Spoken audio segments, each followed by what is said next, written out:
informasi terkait dengan manfaat dan dampak dari sterilisasi pada kucing. Ya, ini manfaatnya dulu. Ada 6 manfaat untuk sterilisasi kucing ya. Yang pertama itu mencegah keributan, perkelahian hewan pada masa estrus atau masa birahi. Ya, kalau kucing betina birahi maka jantan ini akan datang. Dan juga betinanya akan keluar dari rumah sehingga mencari jantan. Dan di saat itulah terjadi perkelahian antar jantan dengan jantan yang lain. Ya, maka kalau kita steril itu akan bisa kita cegah. Yang kedua itu mencegah lahirnya anak-anak yang tidak diinginkan. Ya, kita ke populasi kucing sudah banyak di rumah, kemudian kalau tidak kita steril dan itu ada kemungkinan dia kawin dan punya anak lebih banyak, dan ini akan menjadi beban bagi kita. Ya. Yang ketiga ini menghilangkan stres akibat kebuntingan. Ya, kalau kebuntingan ini pasti stres ya. Stres, kemudian kucing yang lagi bunting ini rawan terhadap penyakit ya.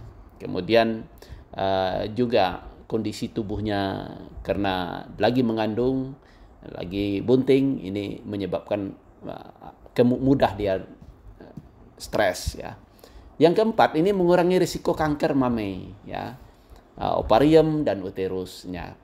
Karena pada saat dia tidak disteril maka hormon akan bekerja sesuai dengan siklusnya, dan itu membuka peluang untuk terjadinya kanker ya apabila tidak kita kawinkan. Nah, yang kelima ini dapat meringankan biaya pemeliharaan perawatan kucing bagi pemilik ya. Kucing itu kalau kita pelihara di rumah itu perlu di grooming, perlu dikasih makan, perlu divaksin. Nah, ini apabila kita bisa menghambat populasinya bertambah, dan itu tidak akan menambah biaya. Yang keenam, ini dapat mencegah overpopulasi kucing yang menyebarkan penyakit hewan menular kepada manusia ya. Banyak sekali penyakit hewan menular kepada manusia.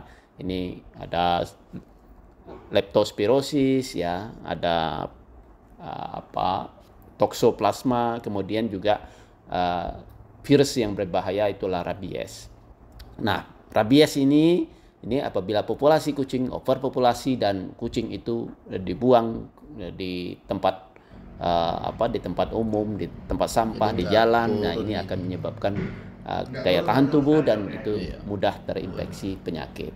Nah, selain itu sebenarnya apa dampaknya? Dampak negatif ya.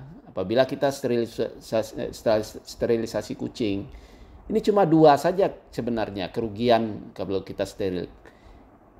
Yang pertama itu hilangnya potensi untuk breeding ya, untuk genetiknya, untuk dia berkembang biak ya. Kalau kucing itu tidak kita ingin berkembang biak atau kita ingin biakkan, itu kan apabila kita steril itu tidak bisa lagi kita biakkan. Yang kedua ini bisa obesitas ya, karena kucing ini kalau sudah disteril dia tidak lagi bereproduksi ya kan, itu tenaganya juga tidak banyak dikeluarkan untuk organ reproduksi, maka dia berpotensi obesitas. Tapi apa yang bisa kita lakukan pencegahan supaya tidak obesitas dalam mengatur pola makan ya. Pola makannya kita atur, kita berikan makan yang sesuai untuk kucing yang sudah disterilisasi. Jadi jangan dikasih makan yang banyak ya, itu harus disesuaikan dengan aktivitasnya. Demikian, wassalamualaikum warahmatullahi wabarakatuh.